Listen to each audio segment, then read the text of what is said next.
Hello and welcome to Synchronicity, talk radio for your mind, body, and soul. I'm your host, Marie Benard.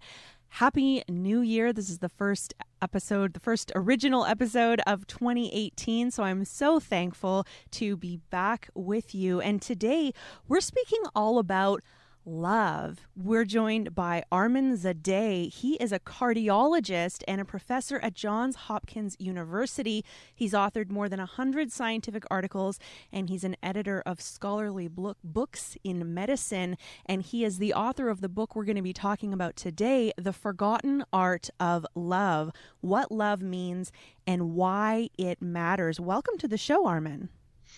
Thank you, Marie. Happy New Year to you, and thank you very much for having me on your show. Thanks so much. So I feel like we just passed this holiday season, and I feel like I have to tell on myself. We're recording this before New Year's, but we've been going through the holiday season, and it's supposed to be about love, but there's a lot of different definitions of love, and some of them are maybe more of what we can get from other people or what our obligations are to other people. So what's your definition of love? Well, we're starting right with a heavy one. So this is obviously, as you alluded to, quite a difficult task to define love, because we all associate many things with love, and in different contexts also we express something different. And if you look into a dictionary or Wikipedia, you won't find actually a common definition.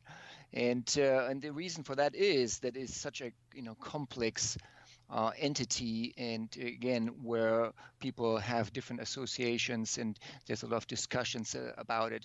Now, I do in my book suggest a working definition for love, and I define it there as the urge and the continuous effort for the happiness and well-being of somebody.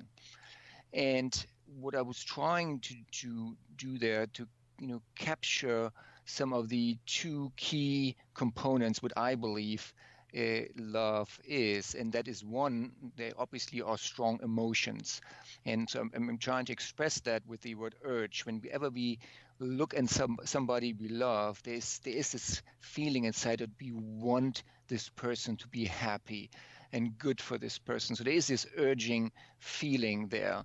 But the other important component, and that is the component I stress particularly in a book, which I feel is often neglected, at least in our society it seems, is the component of commitment, and which is expressed by the continuous effort for the happiness and well-being. And I really believe that these two components belong together, the emotional and the commitment phase. But it seems like that we in our society, we mostly talk about the emotion we associate with love, but not so much. We don't talk so much about the commitment portion, and maybe because the commitment portion is sounds less romantic. Mm-hmm. Yeah, it's not as fun. That's the work part. That's right. Yeah, we don't like to do a lot of work. We like to just get the instant gratification. That's exactly right. We don't like the work part, particularly not when we talk about love. I mean, love is the one thing we always thought, well, this is something we just have to be lucky enough, and when we have it. So everything else is about work and effort in this life. We don't want love to be about this also. But unfortunately, and I am afraid in my book there's a lot of information there which is not very welcome. Essentially an inconvenient truth. But I believe that this effort portion is critical for love, and I believe it's a good thing. I don't think it's a bad thing, but because it comes also with opportunities. Thanks, Armand.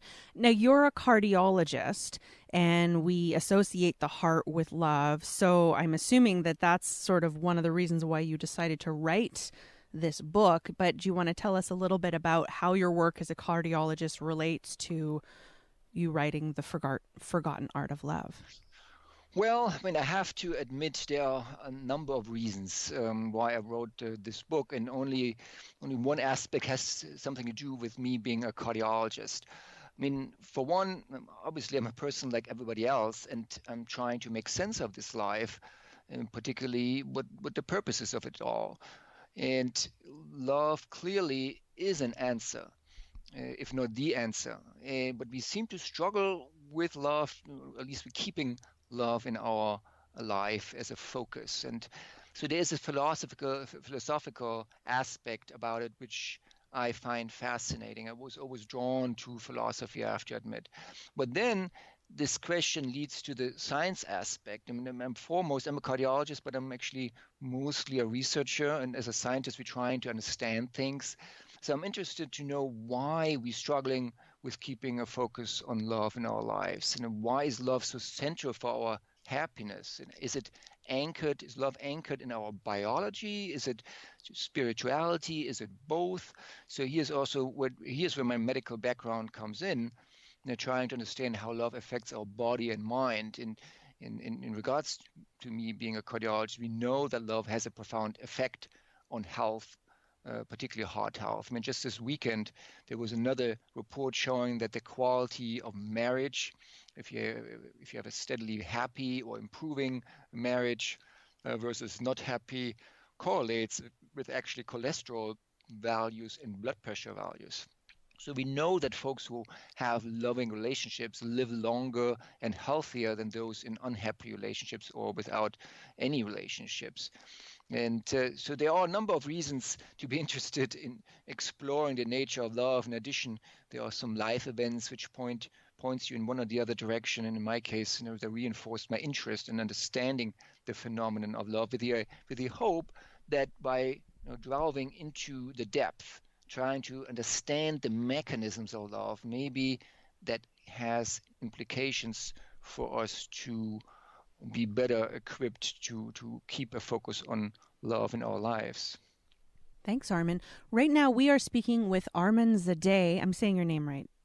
Yes, Okay, great. Armand Zadeh. He's the author of The Forgotten Art of Love, What Love Means and Why It Matters. You can find him at theforgottenartoflove.com. So, Armand, you were talking a little bit about the physiological aspects of love and whether they're emotional or spiritual or coming from our bodies. And I'm curious if you do any research with animals and love, because what I'm noticing with now that everybody has a camera on their phone and everywhere they go, we're seeing a lot more videos of animals expressing a lot of loving ways, even animals in the wild. So I'm curious if you've done any research into that. I have not done any research myself. I reviewed a lot of research on this topic, for the book, and it is indeed fascinating to see that we see a lot of parallels, what we, perceive as love in the animal kingdom, and it's clear that love is an extremely important force in life, for any life. And in fact, if we look at Darwin's work on evolution, he identified love actually as a very powerful force for evolution and for supporting a species, which is interesting to me because most people associated the work by Darwin with the term or with the phrase survival of the fittest, and it's all about being stronger than others. But interestingly enough, if you read Darwin's later work, which specifically deals with human evolution, he's very clear about stating that he feels that love indeed is the most powerful factor for the success of human evolution. And if you think about it, it makes sense. Obviously, the motherly love or the family love is instrumental in raising a child and protecting it from enemies and assuring it that it grows to reproductive age.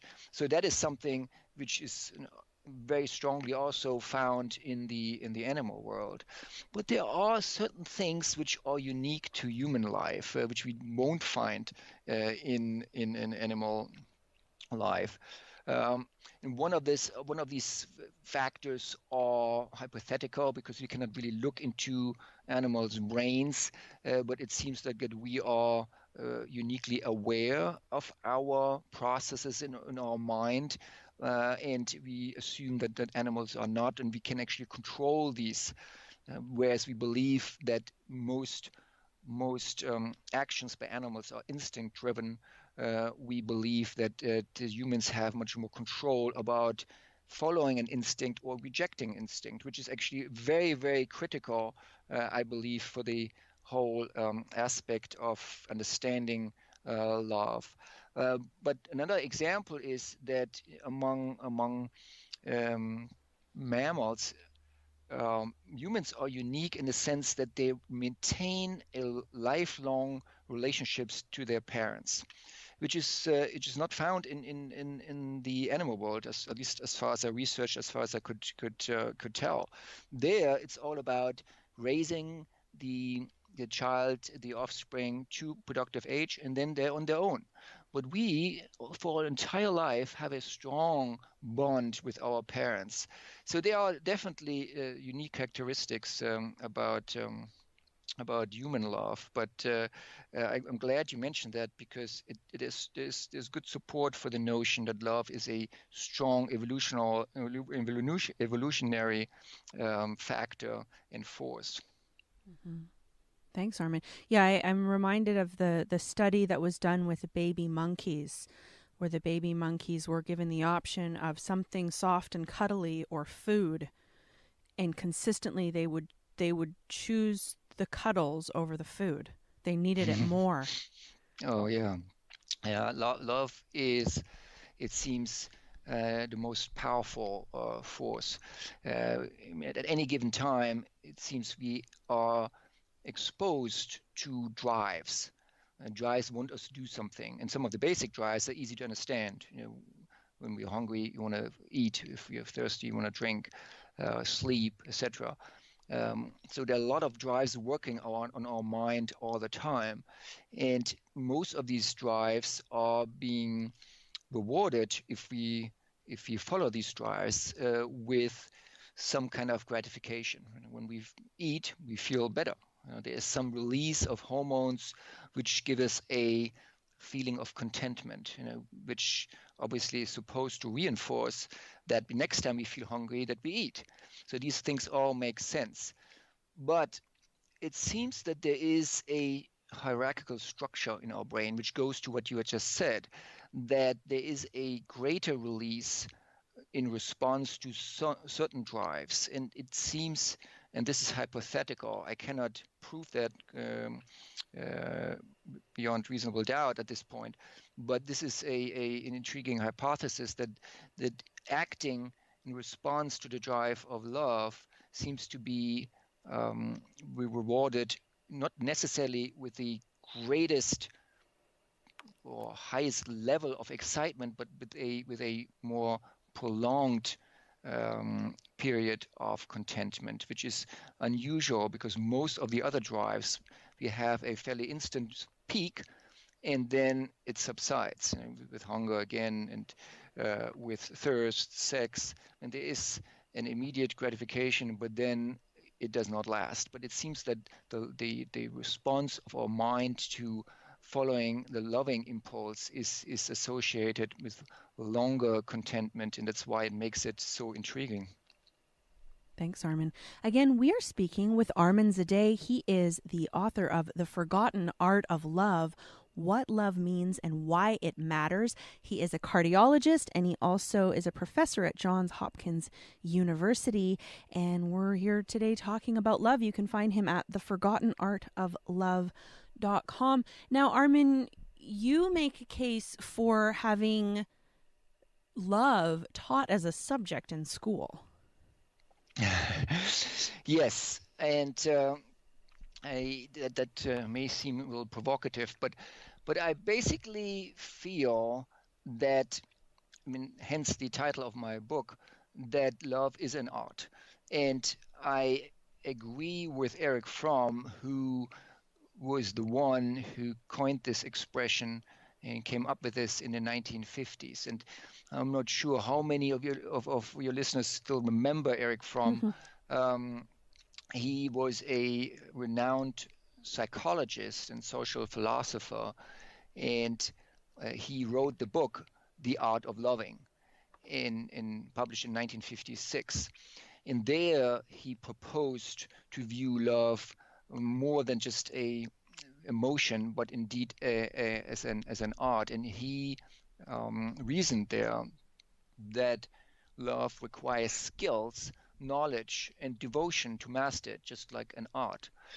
And I essentially agree with him that we can develop skills to keep our mind focused on love. And it goes along a little bit what I just said earlier, that if you look into the mechanisms of love, and it sounds all very dry, and I apologize, but these in theory, these matters in theory often are dry. But the question is whether we can derive some constructive information from this, which gets then to your question about how to teach it. But essentially, what it is, what we are proposing here is that these impulses which work on our mind all the time, many of them are self-directed. And most of them are self-directed. And some of them, again, are necessary to maintain ourselves, like, again, hunger, sleep, etc. But then there are many other drives which work on us, which are directed to our status, to power, particularly to achieving material gain, etc. And these drives we all have, they are extremely powerful because they are also evolutionary drives, because they position us better in our social situation to have children and to make sure that these children, or many children particularly, and that these children all grow up and have children on their own. So it's a strong evolutionary drive. So they, with evolution, with biology, everything is about balance. So there are forces which are egocentric, egotistic. And then, on the other hand, there are the loving forces which keep things in balance. And in reality, our life is about this balance. We need love, we need social interactions, are very important to us. At the same time, there are these other forces as well, which may give us a certain advantage in certain situations. So what it comes down to is what we personally, each person wants, and what is it, what we want out of this life. And it comes back to philosophy. And but if we, and obviously I'm not in a position to tell anybody what their purpose is. Everybody has to figure that out for herself or himself.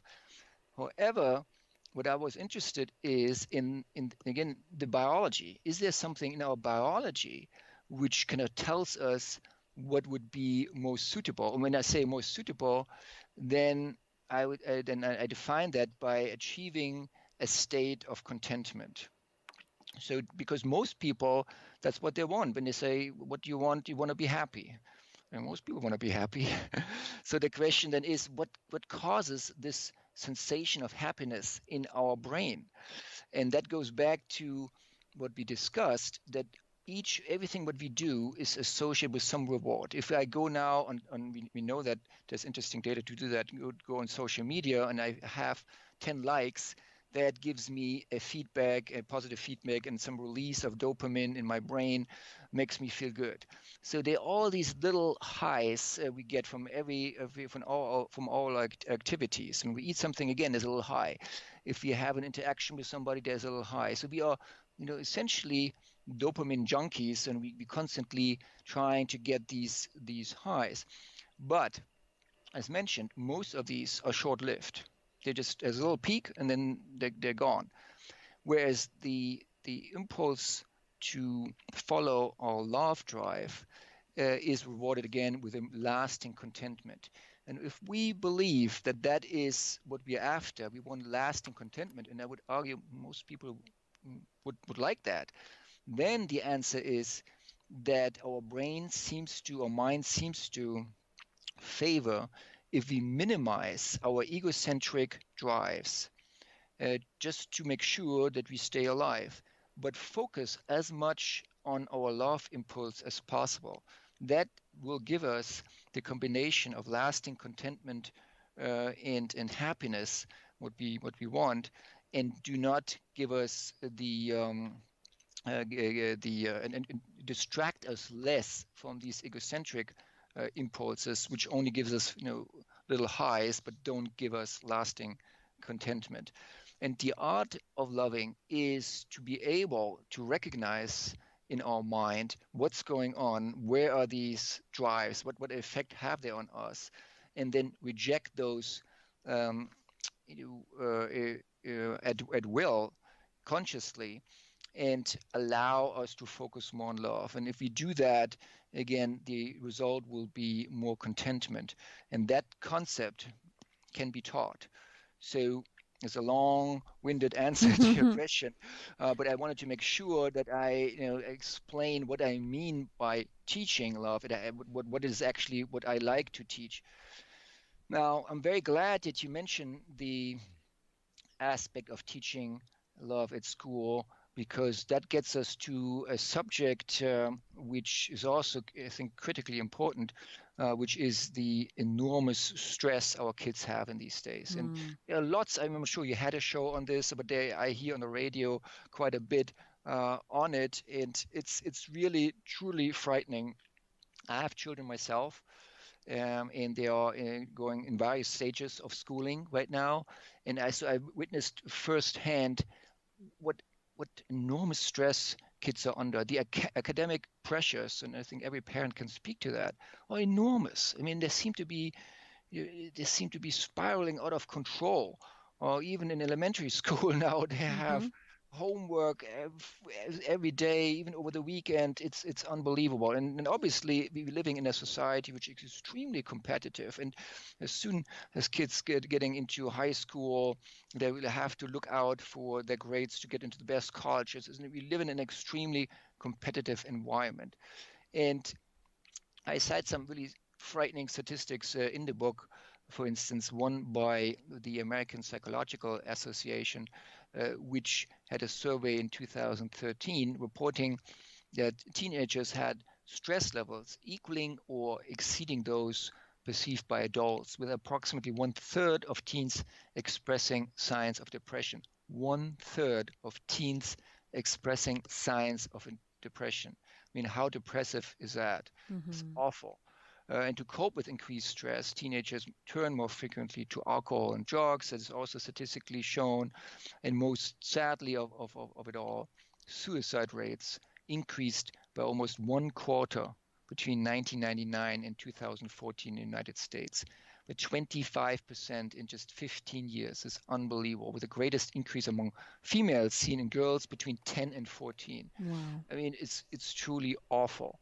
And it is obviously it's hard to say what is the exact reason, but it's sure that the academic pressure we put on our kids right now is part of the equation. And we know that children are very vulnerable during the teenage years, and they are in need for guidance and support. Unfortunately, it's also a phase where they are often least understood by their parents. And at the same time, they have all these puberty hormones clouding their brains, leading to confusion. They have their first crushes, and I mean, it's a almost perfect storm scenario for things to go bad. And one big aspect we may or may not touch upon during our discussion is the fading influence of religion and spirituality.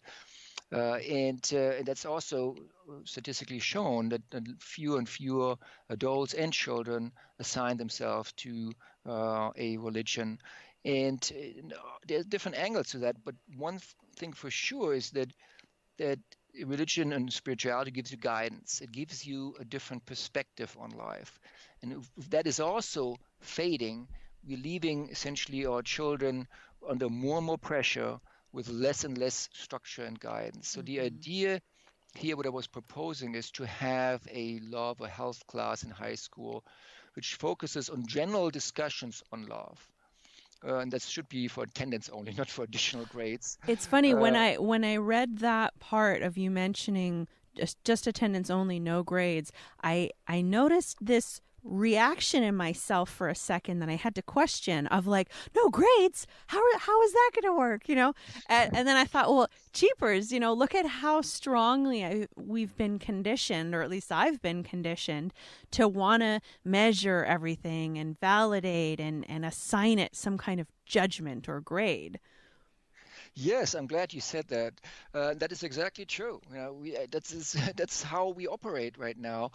Whereas the idea really is for the teenagers just to sit back and not to worry about grades and not to worry about academia and just get their minds off the whole subject and just to think about life.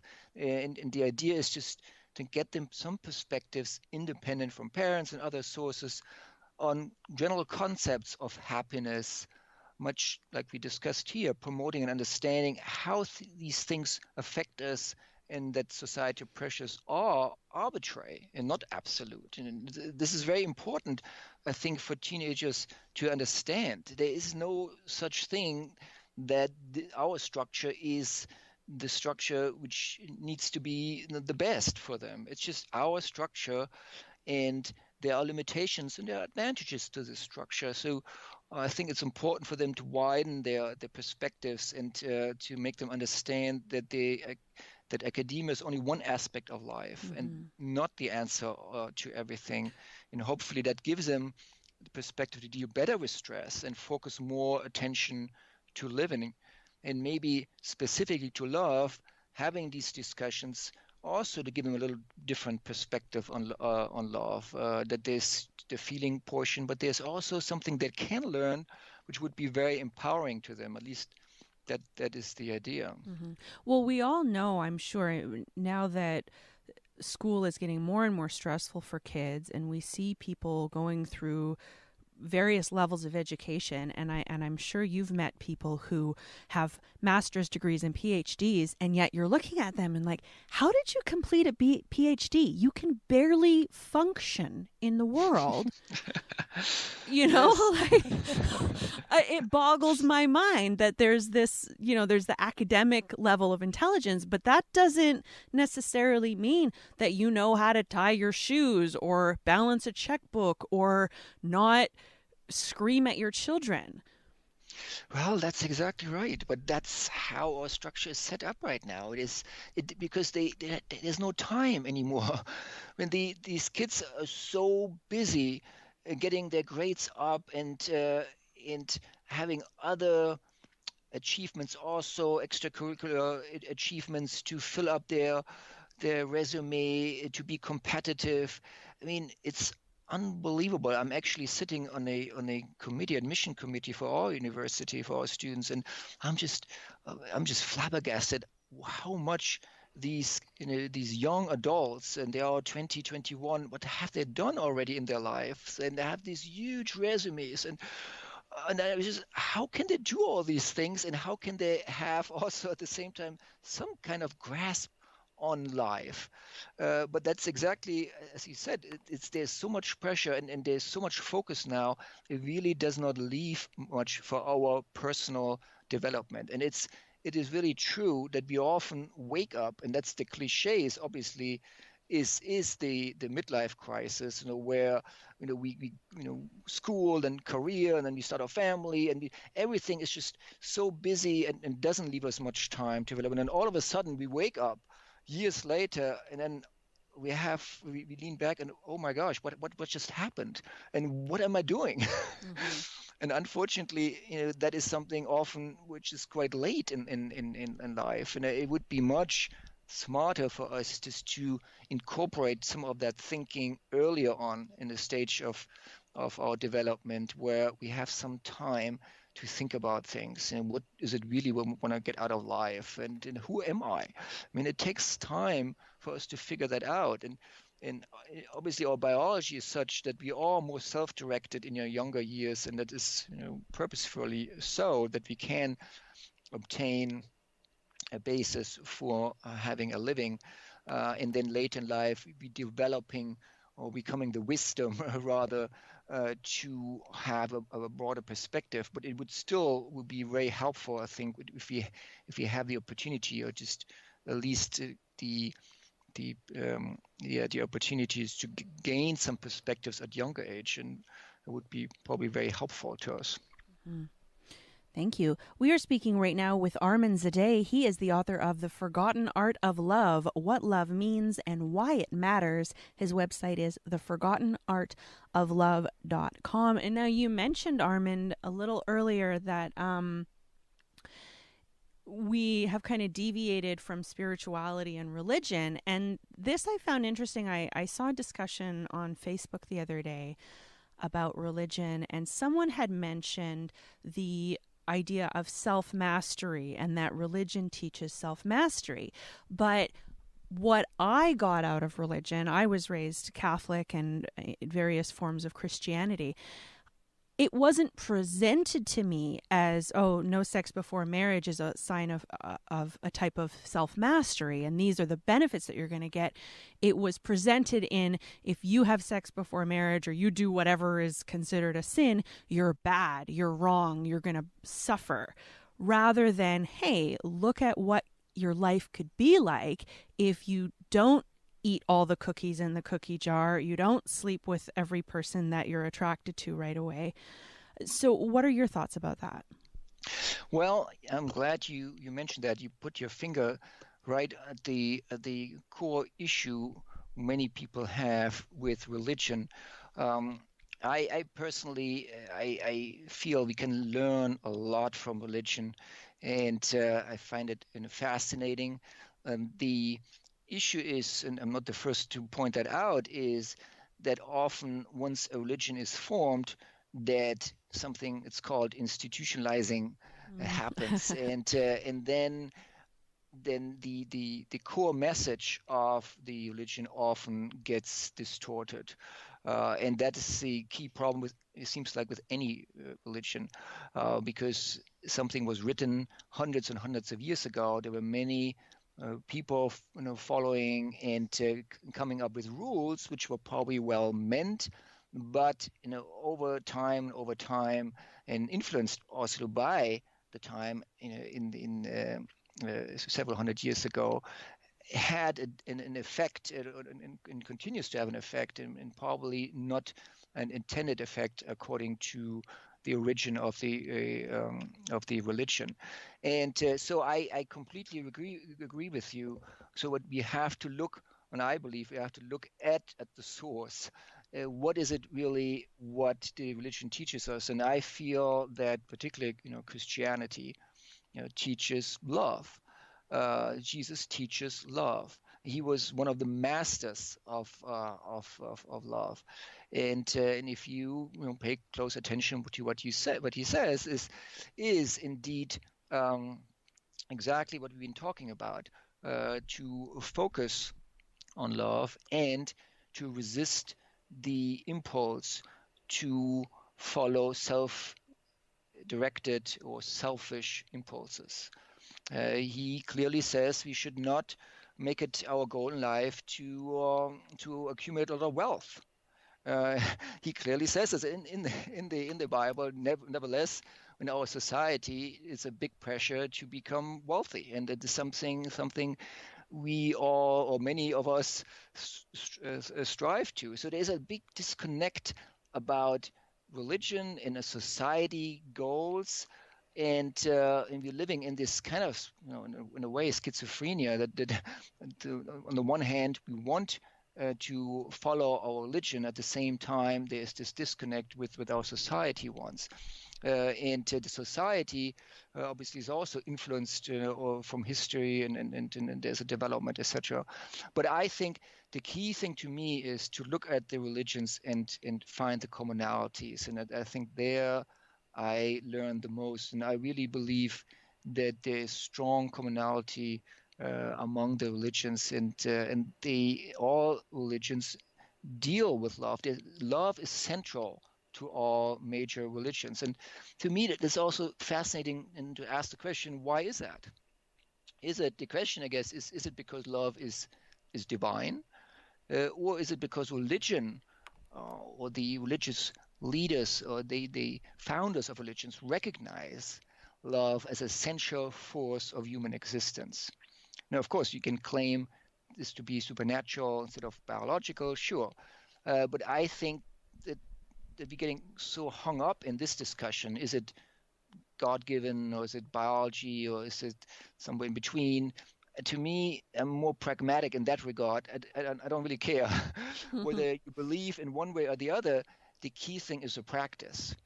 If you are religious and you practice and focus on love, I think you're on a good path. And if you don't need the religious background, but you also practice on the on love, that is equally good.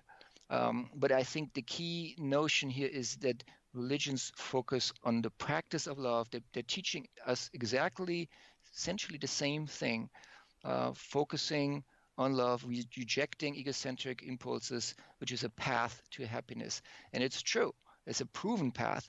The problem is that this path is difficult because these egocentric impulses we all have are constantly working on us, constantly. And again, coming back to the art is just to be aware of them and just to reject them as much as we can.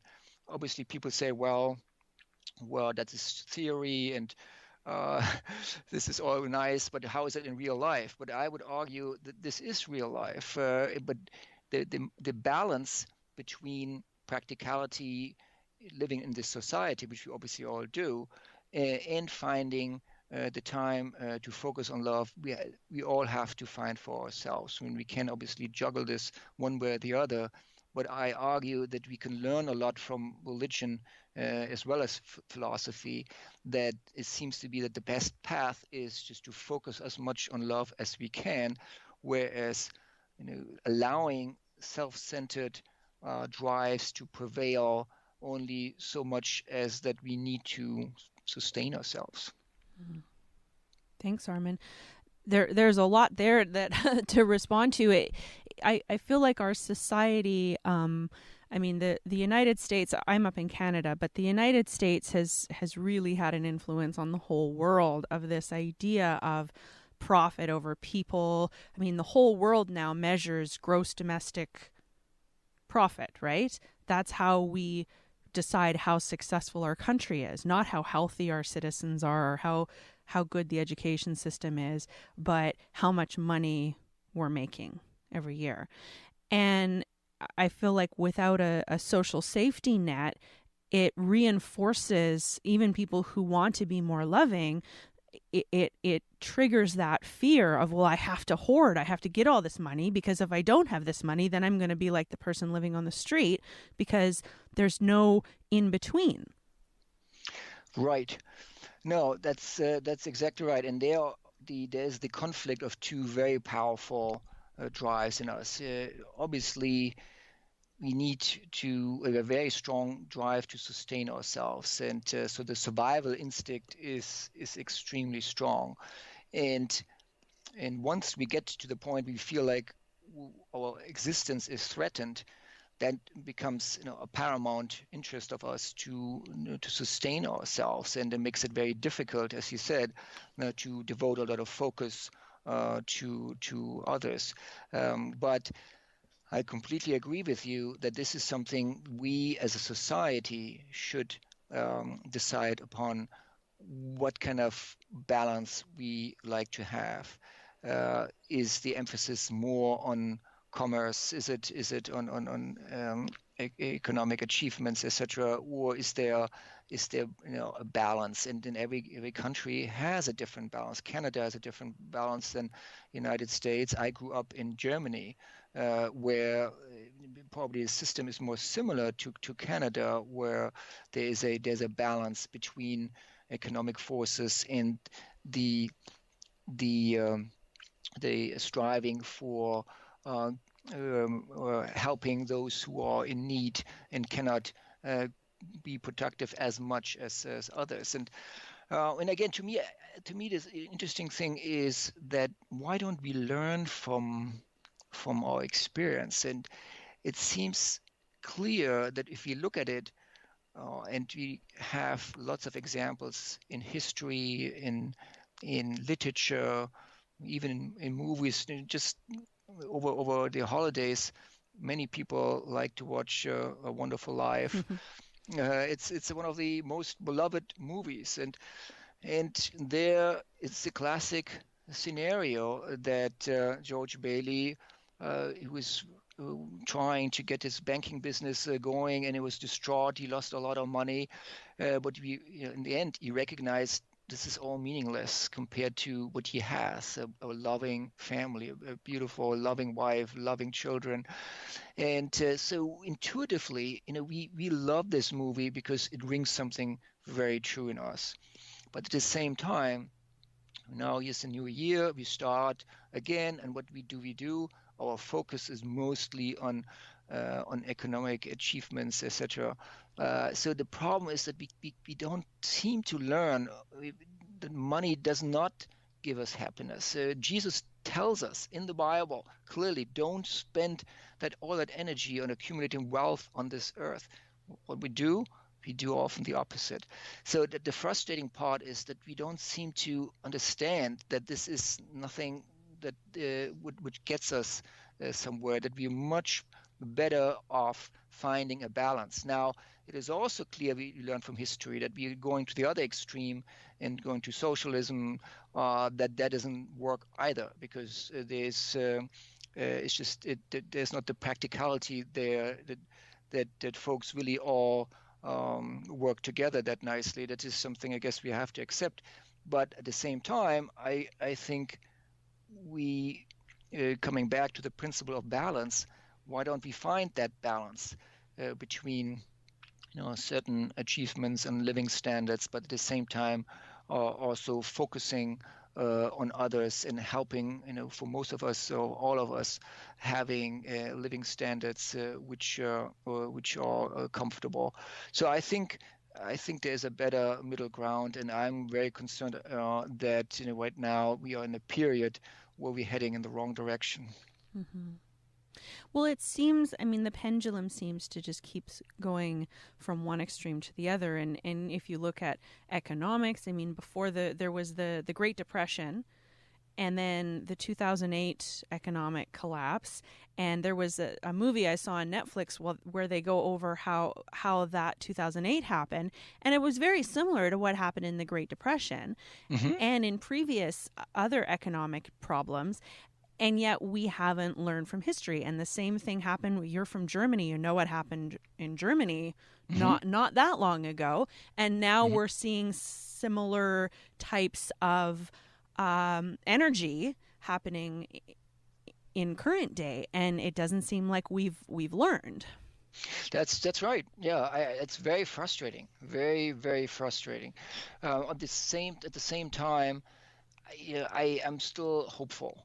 I believe, yes, history does not go, or the development rather in our society, it's not a straight path. There is a zigzag course. As you said, there's a pendulum going back and forth.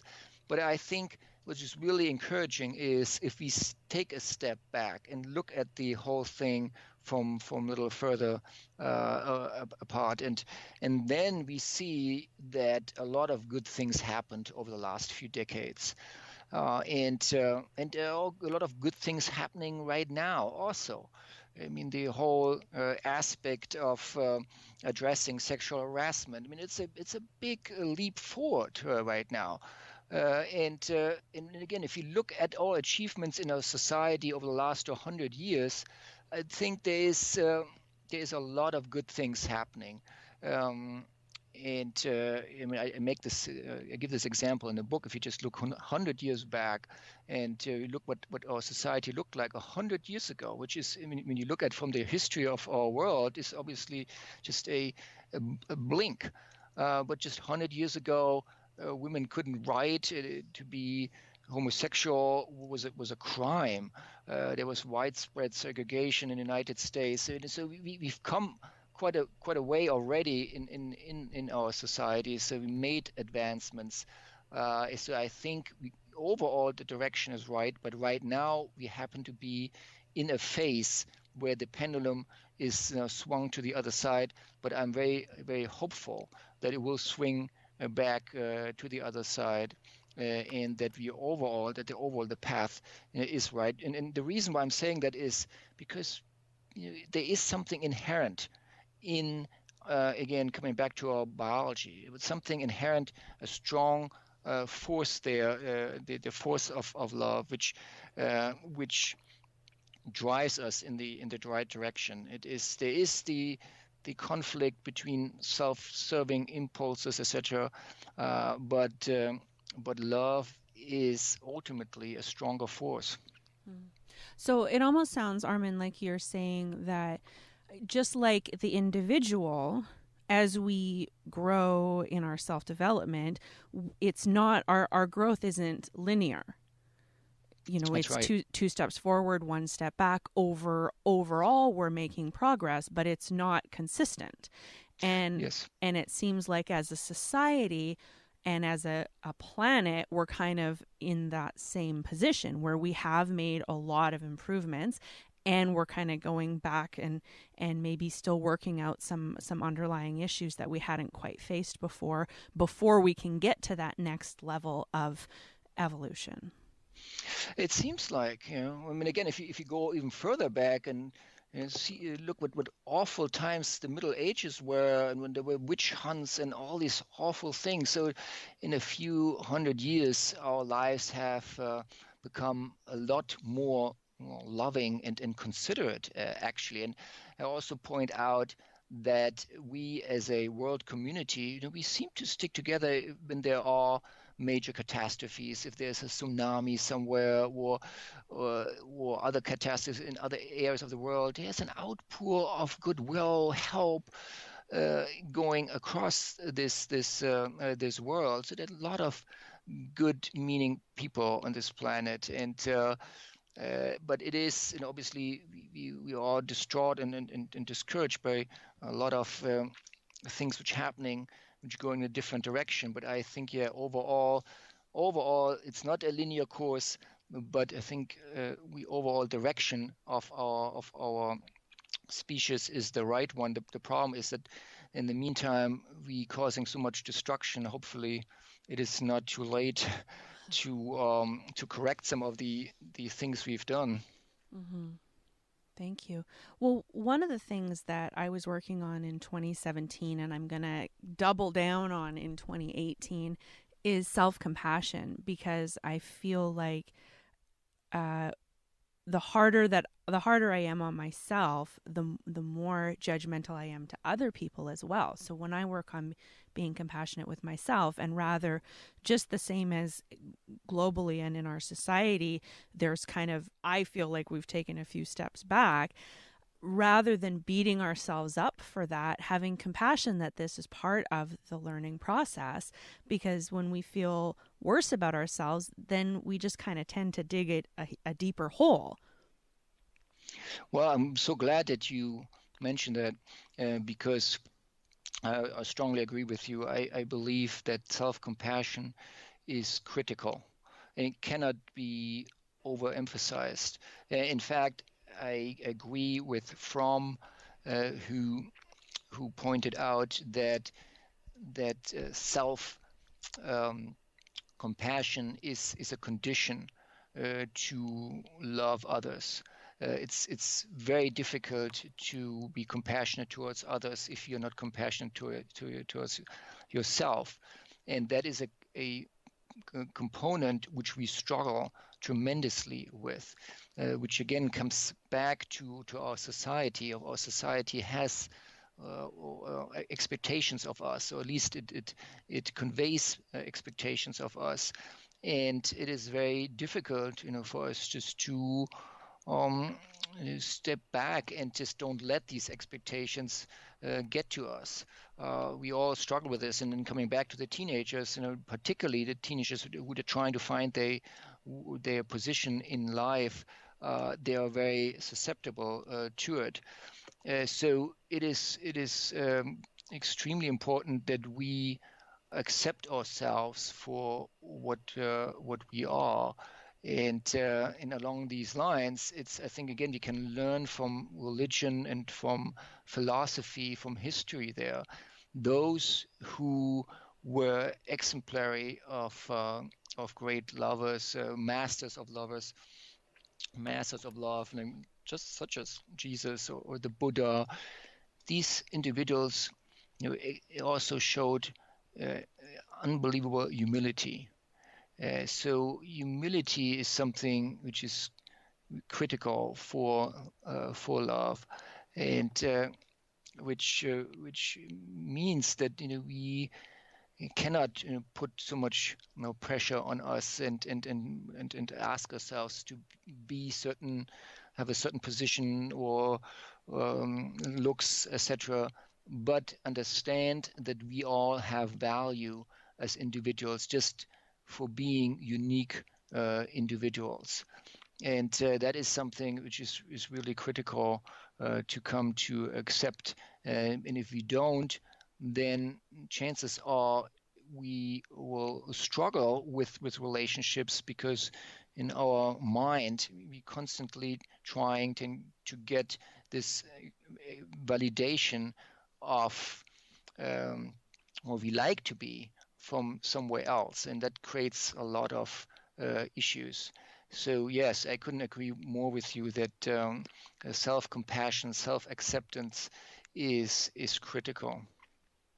Thank you very much. Yeah, I'm hoping that the pendulum kind of balances out, because we had the last generation where it was like, oh, just have everything you want. You don't have to work for it.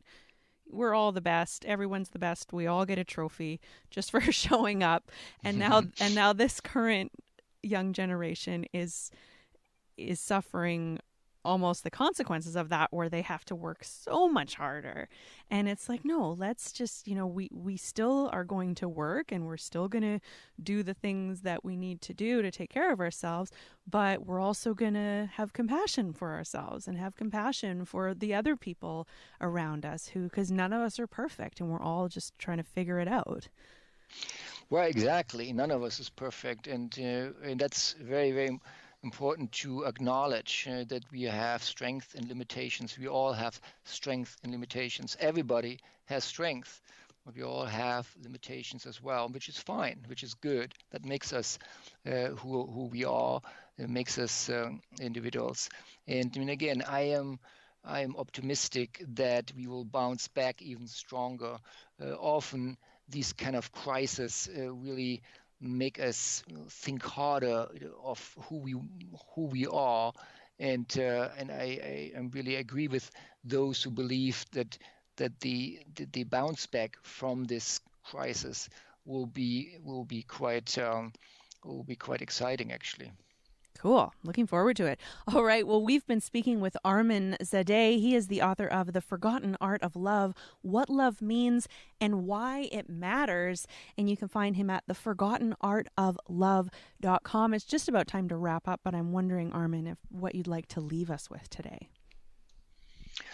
Well, I think the key thing I want you to leave with is that there's a good reason to believe that we can have much more control about how much love we have in our lives than we may perceive. That love is a very powerful emotion, but there's also a component there, a very important component, but we have a great deal of influence on, and that if we tap into into these into this art, learn the skill how to be aware of what's going on in our mind, and to be mindful of self-directed influences, we actually we can make sure that we are on a path to much more happiness in our lives. Thank you so much. Well, thank you for writing this book, and thank you for being with us. Happy New Year. I want to send you lots of love. Be well. Namaste.